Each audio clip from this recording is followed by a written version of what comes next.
Täna sildusid NATO patrull-laevad Loemes ja Tathelm ning sõjalaev Tromp Tallinnas. Laevad on Eestis seoses valvsustegevustega Läänemerel ja näitamaks NATO siinset kohalolekut. I am the commander of the standing NATO Maritime Group 1. It's one of the standing task forces of NATO.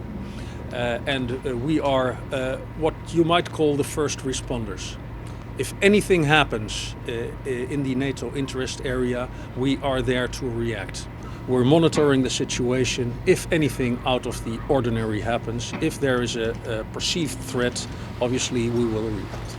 We are here together with NATO and the contributing nations to the operation to enhance our presence in the Baltic Sea region, to make sure that nobody undertakes any unlawful action against infrastructure. I am commander of the standing NATO Mine Countermeasures Group. Our core business, what we usually do is countering mines and explosives on the sea bottom or in the water.